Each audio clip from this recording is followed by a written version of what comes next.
You're tuning in to AfterBuzz TV's The Christmas 24/7 channel, keeping the spirit of Christmas 24/7. Give, forgive, be merry. Ho, ho, ho, ho, ho. What would happen if we all tried to be like Santa and learned to give, as only he can give, of ourselves, our talents, our love, and our hearts? Maybe if we could all learn Santa's beautiful lesson, maybe there would finally be peace on earth and goodwill toward man. Ladies and gentlemen, welcome to the Christmas 24/7. Of course, you're tuned into the 6 months of Christmas. This is our weekly show dedicated to all things Christmas and, of course, to the mission of our network, which is to extend the spirit of the holiday year and help you prepare for the best holiday of the year, that being Christmas. Viewers might be confused because they just see me in this booth. But I'm not alone. I'm joined by Mike and Aaron. I'm fading you guys in now. Hello. Hello, everybody. Hello. Mikey Christmas, Elf Aaron, good to see you guys. How we doing today? Wonderful. Amazing. I love it, Jeff. It's like you're in the workshop up there in Santa's workshop. We're down on the floor and you're up in like the control room of the workshop there. I love it. Exactly. It's fun. This is a couple years ago. I don't know if I would have been able to do this, to steer the ship while producing the show, but It you just know goes what? to show your skills are improving. My every skills are day. improving. Just It's that good. it's a nice challenge. Very excited for today's show. We're going to be doing a Christmas television specials. The three of us are TV fans. We work in television. We love television. Yes. First of all, what does television specifically, Christmas aside, mean to you guys before we get into today's show? I think television is great because especially it's like what every show that you watch, well, not every show, but a lot of shows can feel like, especially like a sitcom where it's a family, it can kind of feel like your family. So especially on Christmas, it's so nice to be able to spend Christmas with your family. Yeah. And Mike, you're not Yes. only a fan of TV, but you're in many TV shows as Yes. well. You are. It's funny because I kind of have a different take on, because a lot of the TV shows that, especially growing up and the stuff that I love, it wasn't the sitcoms and the family stuff. It was always like these action shows, but they still always did a holiday episode. Yeah. Always did a holiday episode. Didn't matter how, if it was sci-fi or action adventure. That's what I love watching, or animated cartoons and stuff. They always, the holidays time. And also, it's kind of funny thinking about it now. You don't think about it nowadays. Everything we want to watch is on TV. We can, it's there. We hit it. It's there. In January or in July, we could watch a Christmas episode. Yeah. But back, was it 10 years ago? Yeah. You had to wait till the holidays for the Christmas episodes, and you had to wait till next year. Do you guys watch Christmas episodes outside of the holidays? Absolutely. I mean, especially if I'm watching it chronologically and it's Wow. part of it, and then Yeah. but it's more special when you watch it at the holidays. I think a good Christmas episode, I think can stand on its own and be enjoyed all year round, but it's more special when you watch it at the holidays. I do not. You're not. I do not watch them outside of the holidays. So, Mike, if you're binging a show or rewatching something, will you skip the Christmas episodes as you binge? You want to know something about me? Yeah. I don't binge. You don't. I'm not a binger. What? Yeah, I'm. How do you watch a show if it's over? I know. You don't? It's tough. It's tough. My TV and as people that can attest to me, it's like I get so backed up. There's so much good television on nowadays. You get so backed up, and luckily, I think the shows that I'm currently binging and stuff don't have Christmas episodes. Like Yeah. Mad Men did, of course. Yeah. Mad Men did, and I guess I did watch it. You Yeah. have to. I won't not watch it because Yeah. it breaks it up. You have to watch Yeah. it. But the ones that I have in my bank, like my Christmas bank of like the go-tos, I don't watch those any time of the year other than the holidays. right. But yeah. Mad Men's got such a great Christmas episode. What about you, Jeff? Are you holiday only? I'm holiday only if I'm like selecting an episode a la carte, but if I'm binging or going back and la watching carte. a show, I will steam right through those Christmas episodes and watch them, because the thing is, if you're tracking the journey of your Yeah. television family, Yes. and You're they right. show up at Christmas, you watch the Halloween episode, you can't just skip Christmas. I agree. And two of the shows I'll be going over are family shows. Oh. You could almost argue, if you count The Office as a family show, you could almost argue in some ways it's a They are a workplace family. comedy, but Family, they yeah. are a family. So I really have Absolutely. 3 family shows for our Christmas episode that I'll be going over. I'm a big fan of family comedy. Yeah, So, me too. well, we have a really exciting show. Not only will we be giving you some of our favorite Christmas shows, specific episodes, and luckily intern Elf Aaron gave us some specific, not only do we have the episode names, but the numbers and where to find them if you want to go back and watch. Yeah. But we're also going to talk about what makes an excellent Christmas episode. There's kind of an art to great Christmas TV storytelling. Aaron, you prepped some notes for that. I did. So, in my opinion, there's a few things that make a Christmas episode like a really great one that sticks in your memory. So, sentimentality, obviously, for me, is number one. I want to cry at a Christmas episode. Holidays, for some reason, make me very emotional because, especially Christmas episodes, are normally just all about family and being thankful for what you have and coming together. So, I think sentimentality is number one for me. Next one is quotability, and not just quotes, but concepts. So a show that has a lasting concept where you can remember, oh, that episode had the great, for instance, we're talking about, I think we're going to go over Festivus. That's one of yours. That has such staying the power. Quotes and everything. Exactly. In that one. Nostalgia is another one. You want to be nostalgic for that Christmas episode, thinking back on it, especially the ones, that are from our childhoods. Right. The Christmas episodes, I feel like, stand out as, what we remember most from the shows. Sure. So also relatability. A lot of TV shows that are about family, you want to kind of see yourself in that family, I think. And lastly, comedy. I know some of the ones we're talking about aren't comedy, but I think that makes a great Christmas episode is a touch of comedy, being able to laugh at yourself. Yeah. What do you think about lessons? Do we feel like lessons or holiday education or like a didactic Christmas component needs to be a part of Christmas TV?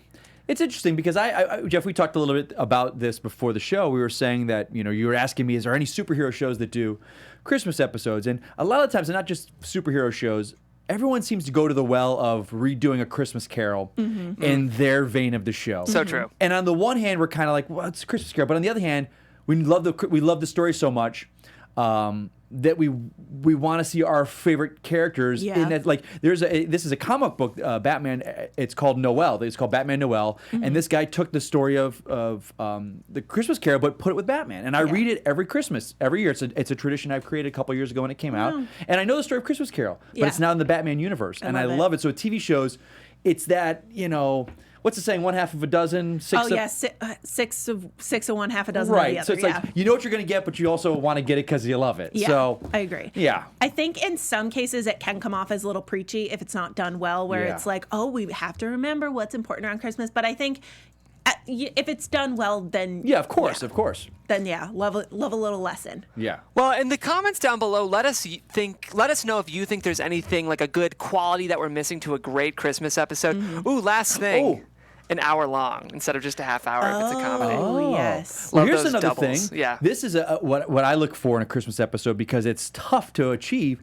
A lot of these shows, they're filming their Christmas episode to air in Christmas. They're filming it in end of summer or beginning of fall. They're not filming it like right now. They filmed these things a month ago. So are they creating the atmosphere of Christmas? Yes. Is it the snow, the decorations, or does it look like, oh, that's LA in the end of summer? Definitely. You can tell. So a lot of those good Christmas episodes for me, can they create the ambiance? It feels like Christmas in a setting that's not ideal to it. Agree. That's a great point.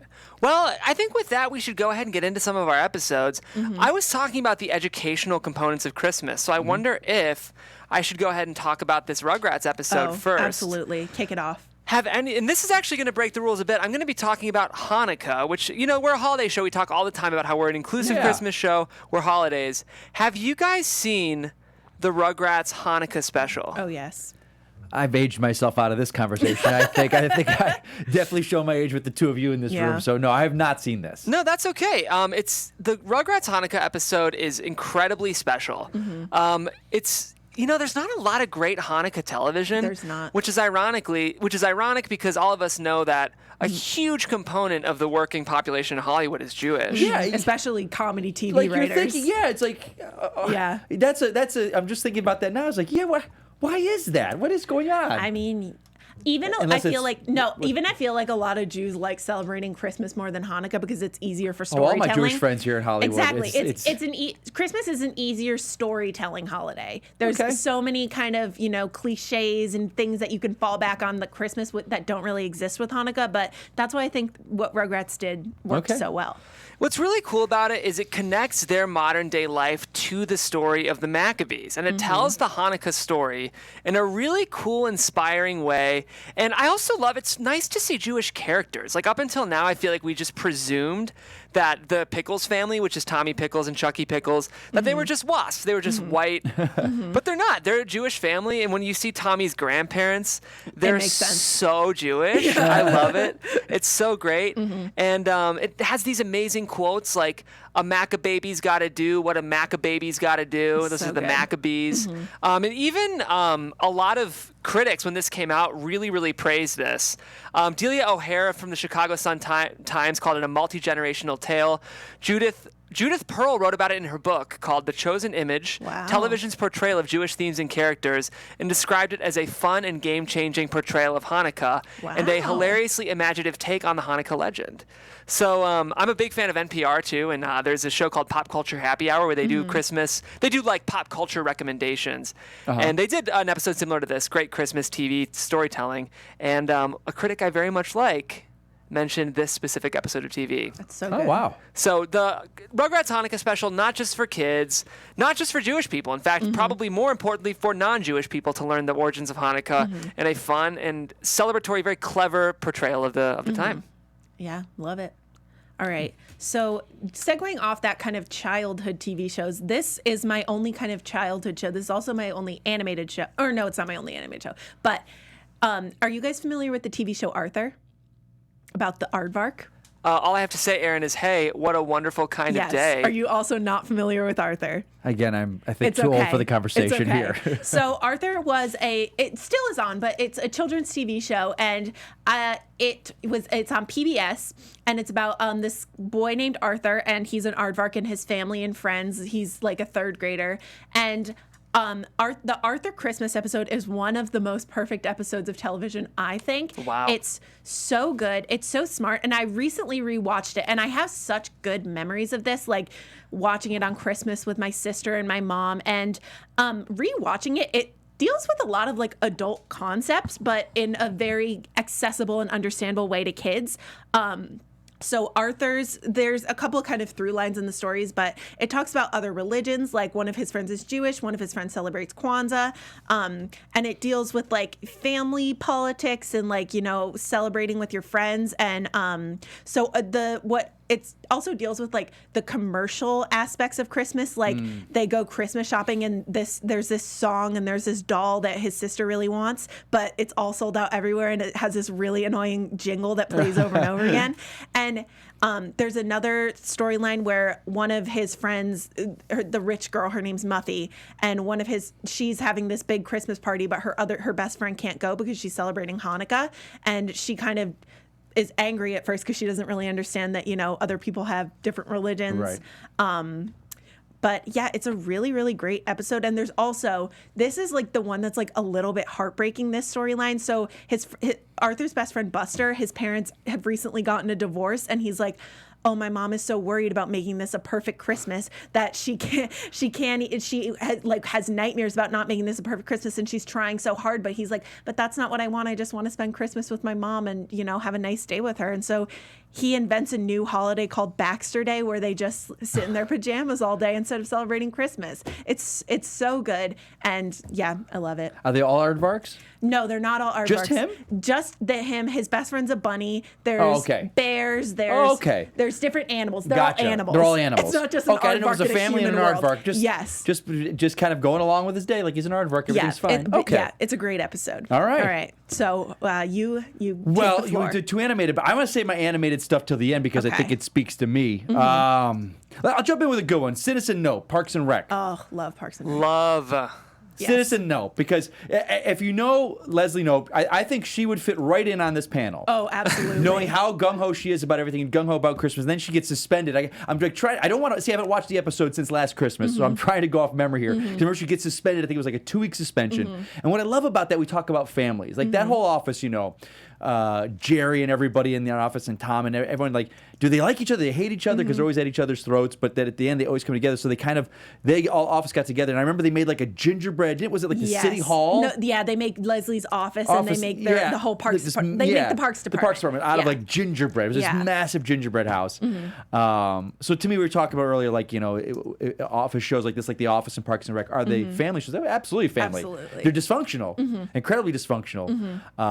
But I just thinking Leslie and just sitting here, and I could see her with like the four of us, and I could see her in here, and she'd probably be critiquing stuff, but then she'd get so into it and have hot chocolate for all of us. Yes. So that is definitely of like, so let's see, you've got Office, Parks and Rec, and Community. Those three kind of always were together for me as far as, but I will always, and I don't know why, I didn't watch Parks and Rec in its initial run. I caught it on, I think it was like Netflix, and I binged it all. And to me, that's the best out of the three of those. Wow. I know that is a mountain to die on that not many people will die on with me up there. It's a fair take. I mean, Parks and Rec is a brilliant show. Yeah. It was created by who we could say is now the current day Norman Lear of television. Right. Michael Schur, who also created Brooklyn Nine-Nine, currently The Good Place. He used to work on a show called The Office, though. Yes, he did. He portrayed a character on The Office named Mose Schrute. So if you guys have ever seen... that was him. Yeah. Dwight's weird cousin Mose is also the creator of some of TV's best shows today. I did not know that. Yes. I didn't either. So if you ever wonder what Mike Schur looks like, he looks like Dwight's like cousin. Mose. Yes. But I brought that up because we're going to go over The Office right now. Okay, I picked an Office episode. And we have a little duel. I picked a different Office episode. Yes. So Aaron and I got in a huge fight over this before air. Fist fight. It was horrible. Very so aggressive. bloody. No, we're going to talk about an episode I love in season 3 called A Benihana Christmas. Oh, gosh. This is also a two-parter. Just so many amazing elements to this show. If you guys watch The Office, you know that one of the characters on this show is Carol, who is an on-again, off-again girlfriend for Mike in seasons 2 and 3 of the show. And he just consistently does everything he can to make his relationship with Carol as cringy as possible. It's brutal. He at one point, is this in this episode where he photoshops himself into a picture with her husband and her kids and sends it out as their Christmas card? Yes. Was Carol, is that the girl that I'm trying to think, they had a Christmas party, not a Christmas party, they had an office party outside one time, and they put on a skit together. That's Holly Holly. Flax. That's who he ends up with. Holly, that's the one he's supposed Carol to be with. was his realtor. Carol was like the real kind of like stern looking. That's Jan. That's Jan Levinson Gold. Carol kind of had a quick run on the show. She did. Interestingly, She was his realtor. She sold him his condo. Yeah. You might not remember her. She was one of his her. more minor girlfriends. yes, portrayed by Steve Carell's real wife, which I Yes. love. Okay. But she's just kind of a quiet, normal, trying to do her best. And he ends up taking a photo of her and her ex-wife and their family, and he photoshops his face on her ex-husband And sends it out as their Oh, Christmas God. card. as their Christmas card. At the same time, before all this goes down, his goal is to get her to Sandals, Jamaica. So he's doing everything he can to get her to Sandals, which is just Sandals. such a For Michael Christmas. Scott. And Carol ends up not going to Sandals. Michael is super sad about it. So they end up going to Benihana to get kind of drunk and forget about it. And there's a couple of waitresses at the restaurant, both of Asian descent, and God. they're probably like grad students. They're like, in their early 20s. Michael gets drunk, falls in love with one of them, and invites her to Sandals, Jamaica. She can't go to Sandals, but she does come back to the office with them. Mike and Andy are hitting on these two waitresses, and Michael gets so intoxicated and has such an undercurrent of microaggressive racism that he has to mark his girl with a marker because he cannot tell them apart. And it's a wonderful remember episode. which one Like is which. just that picture you've got up there just speaks volumes of that show, and I know exactly the awkwardness that is happening in that moment right there, just from those characters. Look at Jim's face. I Jim's know. face You says can it all. tell- He's like, oh. Like you just know, like something awkward has just been said, and it's Andy, right? As Ed Helms, Yes. as Andy, and Yes. he's sitting there The trying nard to dog. cover it up and kiss his butt. Yeah. And you're just like, oh gosh. It's so good. So iconic. It's a good episode. Well, Aaron, do you want to get into All your right, office yes, episode? I'm going to Yeah. counter All that. right. It's a great episode, but I think the most iconic Christmas episode of The Office is Christmas Party. It is season 2, episode 10, And the premise of the episode is they're having their annual office Christmas party, and they had planned to do a Secret Santa. So everyone picked a name, got a gift for who they picked, and Jim got Pam a teapot with all these like inside jokes and secret memories, and they are not together at this point. They're just friends. So he got her this beautiful, thoughtful gift that he knew she would love, and Michael got Ryan an iPod. And there was a $20 limit on the presents, but obviously the iPod does not fit into that. Right. So, and then Phyllis has given Michael a hand-knitted oven mitt, and Michael decides he doesn't like it, so that he's going to turn their Secret Santa into a Yankee swap, where they can steal They can steal each other's presents, and in the end, like someone steals a teapot from Pam, and Pam wants the iPod, at the end of the day, Pam takes back this teapot that Jim gave to her because she knew it was this thoughtful present. And it's one of the best episodes. It's a really big moment kind of in Jim and Pam's relationship. Yes. And it's also just so freaking funny and awkward. Michael very clearly not liking this gift that someone has handmade for him and forcing everyone into this game where he can get a better present. So what you just said there, so the Christmas, $20 limit, you call it, they call it a Yankee swap? Isn't that White Elephant? There's a ton of different names for it. It's regional. It's also called Nasty Christmas, Yankee Swap, White Elephant. I think I would call it White Elephant. Yeah, but there's tons of different Yankee names swap. for it. But it's essentially you can steal a gift from someone else or pick a present from the pile that you don't know what it is. I hate White Elephant gifts. Oh, it's awful. But I had one. I went to one last year, and my girlfriend stole a gift from a little child, and he cried and cried. And I'm saying that because she's probably listening to this. She stole a gift. It was That's how you freaking learn. It was a Charlie Brown. It was a Charlie Brown tree or something. It was all bent and jangled. No. And then he got like a gift where you like hit a thing and a piece of poop goes into a toilet. He held this piece of poop the rest of the party like it was the greatest thing in the world to him. Wow. I love it. I like your girlfriend, Mike. Oh my God, stole it. Listen, and everyone at the party's like, yeah. There's no cringe. There's no friends in Yankee Swap. It's everyone for themselves. Yankee Swap is such a That's better how you word learn. for it. It is. Yes. White Elephant makes it sound so nice. Yes. No, Yankee Nasty Swap. Christmas. I learned something new. Yankee Swap. All right, Yeah. Michael Yes. Kalinowski. Okay, I'm going to bring us down. We're going sad here now. Oh, boy. That's okay. Lost. Ooh, good pick. Lost. The Constant is the type of the episode. So this is before binging was a thing. Lost, you had to tune in every single week. I know people hear that and they're just like, what? I can't binge it.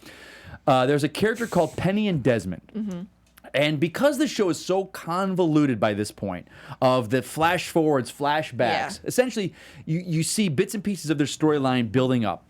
And I haven't even watched it in so long because it's so tough to kind of piece together. But he, because of the flash forward something, he comes to her and he's like, I need your number. She's like, get out of my house. I don't want to talk to you anymore. We are over. We're done. He's like, please just give me your phone number. It doesn't matter what you think of me right now. Just have this number. Hold on to this number. I forgot that now, like 5 or 6 years from now, please do not erase this number. She's like, if I give you my number, you leave me alone. He's like, yes, please just give me your number. So she says it, and she's like, you're not going to write it down? He's like, no, it won't matter. Because we know he won't have access to this. Yes. So then they're on the ship. It's in kind of current day. And he's remembering the number, and they're trying to get this charge on this phone. And they're lovers. I mean, they are these star-crossed lovers that have, her father didn't want him being with him.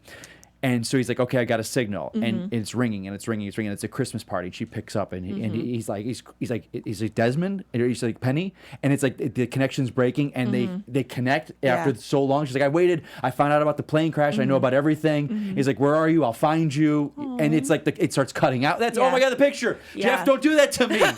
And they've got the Penny and Desmond theme. If you put that on, I start crying. It's heartbreaking, but because these two, they're lovers, are supposed to be together, and she builds up. She doesn't want to be with them, and they just build up. Yeah. I'm not even doing it justice. I'm starting to cry here. It's okay. But Go it's called watch The it. Constant. Yeah. Penny and Desmond, and people have now supercut like their whole story on YouTube. You can watch it in like a half hour. Wow. But it's called The Constant. Wow. It works because you watch the whole season, and it builds up to them, and they were the star-crossed lovers, and it was just like, it's just the perfect of everything. And Christmas plays such a small part because it's at a Christmas party where she picks up the phone, but it's known as one of the best Christmas episodes. Yeah. If you type in, 20 greatest TV Christmas episodes, it's in there. Yeah. So that speaks volumes of, and like you had said, sentimentality of all the stuff. It's not comedy. It's not really relatable. Nostalgia, no. Quotability, not really. It's sentimentality. Yeah. 100%. Yeah. gets me every time. Lost is a very special And Jeff, show. It is. to what you guys said, I'll watch this all the time. Yeah. If I ever, it just brings it's one of those things. It's a combination of music, the people, the acting, the Christmas setting. It just floodgates open up. Yeah. Yeah. I love it. Wait, I just had a thought back to yours, Aaron, the Yankee Swap episode. Am I right in remembering that this is the opposite episode where Michael goes to a liquor store and buys like 16 handles of vodka? He gets 20 God. handles of vodka, and he asks the guy, he's like, is this enough to get 15 people or 20 people plastered? And the guy's like, yeah. You'll be fine. You'll be fine. 'Cause 20 handles. They're not supposed to have alcohol at this party, but Michael decides he's going to go get. Because Angela and the party Yes, planning the party committee. planning committee. Such a It's so brilliant good. show. Well, I'm going to talk about another great comedy, not on NBC. This one's on ABC. Ooh, I think it's Rivals. become a modern classic. It's a show called Modern Family. Ooh, yes. All right. You guys Modern Family fans? That was a show that me and my family used to watch all together every Wednesday night, and then we fell off eventually. Okay. But yeah, the first few seasons we would all watch together. I fell off too. I think because I had binged up to a certain point, and then it was up to a season that was currently airing, so I couldn't binge. I had to wait like 6 months till it was Yeah. on, and so it was like, oh, okay. And then the kids got older, and it gets weird. It gets a little, It does, yeah. Every show that has kids deals with that. Yeah. Well, this is an episode called Express Christmas, and the reason I love it as not only a Modern Family episode, but a Christmas episode is because it does everything for both perfectly. It's a perfect Christmas episode, and it's also a perfect Modern Family episode. One of the amazing things about Modern Family, as someone who loves good TV writing, is how it manages to incorporate each character and each family in such a smart way. That really is, as much as it's a great well-acted show, I think it's a masterfully written show. It's very hard to write ensemble shows this sharply. And Express Christmas, the premise is that they realize the only time their whole family can celebrate Christmas, so the 3 different families coming together as one, is on December 16th. So they have to plan this like really kind of thrown together, like underdog ragtag version of Christmas. One of the best scenes is when Claire, who is played by Julie Bowen, and her daughter Haley, played by Sarah Hyland, who's kind of the shallow, ditzy daughter, they have to shop and they have to get as many gifts as they can. And Claire's like, Haley, I need you to unlock the only superpower that you've had for the last 16 years. I need you to shop. And she like crushes it. I love it. And everything's falling apart. At the very end of the third act, everything's a huge mess. But then, oh my gosh, Jay Pritchett, who's sort of the patriarch of the whole family, had ordered a snow machine. And everything's falling apart. And he goes, but guys, look outside and it's snowing. And everyone goes outside and they're all crying and it's so magical. Because they live in Southern California. They live in so- SoCal, Look yes. at Gloria's face. Yeah. I love her. Oh, Look at it's her. so much. It's so magical. And so everyone's playing. And then as they're playing, it's intercut with, one of those talking heads. This is another mockumentary show. Yeah. And I'm just going to read you the quote. It cuts to Gloria and she says, like, I'm showing everyone on screen the monitor of what she says. So I'm just going to cut to the all right, wide Jeff. shot here. I wanted to surprise everyone. Okay, so she says, family is family. Whether it's the one you start out with and then everyone's like, hey, Mom, hey, and it's cutting between. And she says, or the one that you end up with, or even the family you gain along the way. And it cuts to Lily, who they've just adopted, and some of the step people. She says, family is what makes every day feel like December 16th. Aw. Isn't that amazing That- already? Good. Yeah. That takes all 5 of your I things, agree. Aaron, and I that think- just nails yeah. it. I know. That's what the That's show's so good about, though. So good. Yeah, it's like all the dysfunctional families. They've got the kind of modern family, the traditional family, dysfunctional, same-sex family. So it's just like everything together for what is a modern family. But but with that show, you never felt like here's the lesson and let's knock you over that head with it. It's just such Good a magical call, Jeff. Good sequence. call. I have a distinct memory. I watched this in college, was when I got pretty into Modern Family, and it was a Saturday morning, and possibly I had had a lot to drink the night before, and possibly I was a little hungover. Maybe. And when I'm hungover, which doesn't happen often, but I am just like a little tiny vault, that one little key, just the floodgates. I'm just weeping watching this episode of Modern Family. Really, really wonderful. And that's one I think you can watch even when it's not Christmas, because it's more about, already the Christmas part of it's kind of the joke because they're in SoCal and it's December 16th. It's really about the family. So And I love beautiful how- episode of TV. Her last line makes every day feel like December 16th. I know. That's it's perfect. such good writing. Yeah. So that's my number 3. All right. I am going to go. I have so many, and I know that we're running a little short on time. So I think the one I'm going to go with is Bob's Burgers, Christmas in the Car. Oh. Do you know Bob? Are you familiar with Bob's Now, Burgers? that does not show my age, but Okay. I do know Bob's Okay. Burgers, yes. So Bob's Burgers, in this episode, it's just about this family who runs this burger restaurant. And Linda, the mom, she's a Kevin level Christmas nut. So in the very opening scenes, they've had 2 Christmas trees that have already died because she got one the day after Halloween and then that one died. And then she got one the day after Thanksgiving and then that one died. So it's Christmas Eve and they have no tree because they have 2 dead trees. So she calls this Christmas tree lot like an hour away, and she forces the whole family to get in the car and drive in the snow to get to this Christmas tree lot where there's all these like sad Charlie Brown Christmas trees and there's none left. And all the kids, Bob's worried about like making their Thanksgiving dinner, and Gene is calling into this radio station and trying to get his favorite Christmas song played. And the kids have hatched this plan how they're going to kidnap Santa. So they have like a zip tie in the fridge, so when he reaches into the fridge to get the milk and cookies, it captures him. But so they go and get this tree, and since it's a snowstorm, Bob accidentally cuts off this huge candy cane truck, and the guy ends up like tailgating them and basically chasing them into the woods where their car breaks down, and they think that they're gonna end up being like killed by this guy, and they just all come together. And it turns out that this guy is like, he delivers or he drives in parades, so he isn't able to spend Christmas with his family. So at the end, they give this poor guy their Christmas tree that they've driven an hour for. They give him this tree to make him feel, in the Christmas spirit. And it's such a good show. It's so smart. And it's one of those shows that you don't expect to be like as heartwarming Right. as it is, because it's animated and it's, it's a comedy. So you expect it to be kind of like silly and goofy, but it's a really great show. The family, they just love each other so much, and they all are just so kind to each other, and they always will do anything to make the others happy. So it's a great show, great Christmas episode. Yeah, love it. Love Bob's Burgers. I'd say a modern animated classic. If any of you guys aren't watching Bob's Burgers, it's silly and quirky, but it's much warmer than The Simpsons. Like, I think a lot of people think of like raunchy Family Guy, but Bob's Burgers is a really sweet show. It is. Yeah, and funny. It's great. Oh, I love the new meme you just made. We're going to have to post that on our Instagram. Oh, speaking of, follow our Instagram where, AfterBuzz, or it's the Christmas 247. That's right.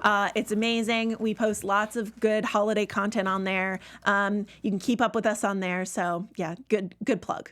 Good gateway. Very, Segue. very good plug. segue. Yeah. Very good segue. All right, Mike, I think you're going to bring us home with your last episode. Oh, boy.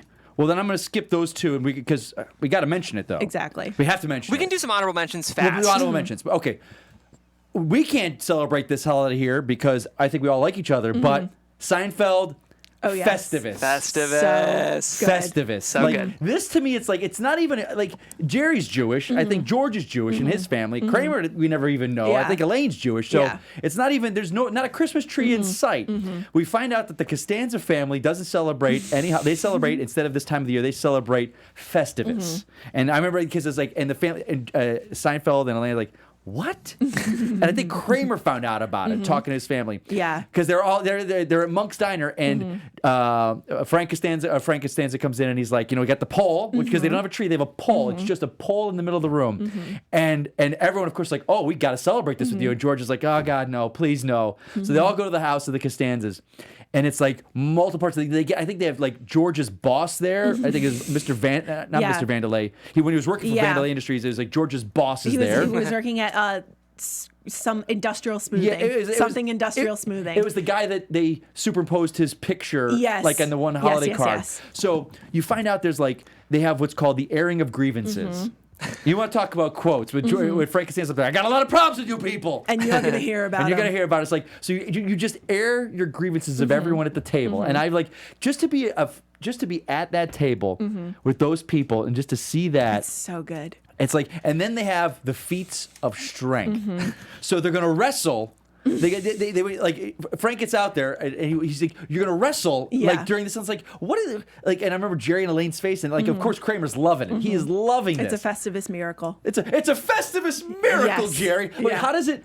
What is the miracle about it? What happens? It's a Festivus miracle because I don't even remember, What, but you it's just remember that the other quote, but people, you don't remember the people show up and he's like, it's some random guy shows up and he's like, it's a Festivus miracle that Kramer's you're like, here. it's a Yeah. Festivus miracle. It's so good. He's just so like it's so. Festivus doesn't quotable. end until you pin your father, George.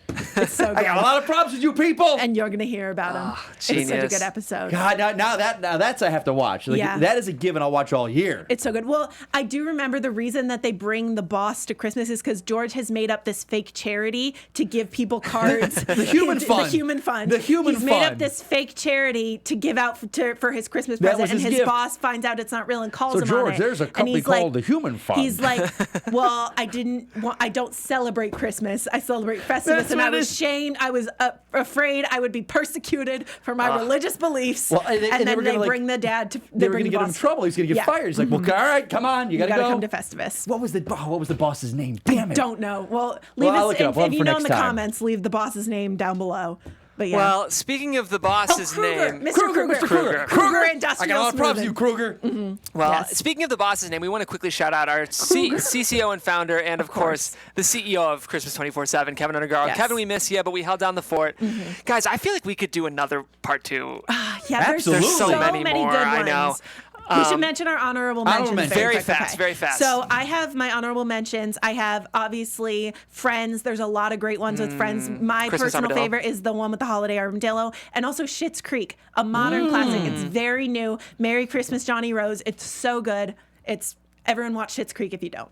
Jeff, this is because of you just told me this. I could not be a DC fan without mentioning 2 DC ones. Batman the Animated Series did Christmas with the Joker and also Holiday Nights. Holiday Nights is like a 3-part little one. Poison Ivy and Harley Quinn poison Bruce Wayne and they take him shopping. And love then it. there's like a Clayface and Harvey Bullock as Santa Claus. And then the last one is like a New Year's Eve. And it ends with Batman and Commissioner Gordon having coffee on New Year's Eve like they do every single year. It's a great, they're out right now. Watch those. Christmas with the Joker, Holiday Nights, Batman the Animated Series.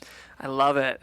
Well, Kevin, we miss you, but we're going to see you soon. Yes. In the meantime, guys, let's saddle up the sleigh. Yeah, we got to saddle up the sleigh. Oh, shoot. This is what Let me give that Let's All right, one guys, more get the try. music. Okay, Let's, ready? 1, 2, 3. Let's say it together. 1, One, 2, 3. Let's Let's saddle up the sleigh. Okay, there we go. I got it. All I right. did not saddle up the sleigh right. It's okay. That's all right. So we're wrapping up. So we have so much great Christmas content on the 6 Months of Christmas channel. We have tons of new shows. We have a very 80s Christmas, a very 90s Christmas, which are nostalgia-based shows. We also have Happy Hallmark Holidays, which are reviewing holiday movies. We follow us on Instagram. Make sure you're commenting down below, leaving us reviews on iTunes. It really helps us out if you're enjoying the show. And yeah. Make sure you follow us all on our own personal Instagrams. You can follow me at Aaron Caswan. Follow me at Mike Kalinowski. And you guys can follow me at Jeffrey C. Graham. I think technically it's Black Friday for you guys who are Yes. watching this, so happy Black Friday. Happy Hope Black you had a Friday. wonderful Thanksgiving. Absolutely. And we're back this Monday Yes. with more Christmas content, and the captain will be back. And this Monday, amazing guest. We have the creator of the Netflix show The Toys That Made Us, if you've seen that. Yes, So very exciting. yeah, very excited for that. We're just getting better and better, people. All right, until then, do your best to make every day feel like Christmas. Bye. Chief Officers Keven Undergaro and Maria Menounos, Chief Spirit Officer Jeff Graham, and the entire The Christmas 24/7 channel, we would like to thank you for tuning in to AfterBuzz TV's The Christmas 24/7 channel. If you have questions or comments, email us at thechristmas247@gmail.com. Until next time, do your best to give, forgive, and be merry. Ho, ho, ho, ho, ho, ho.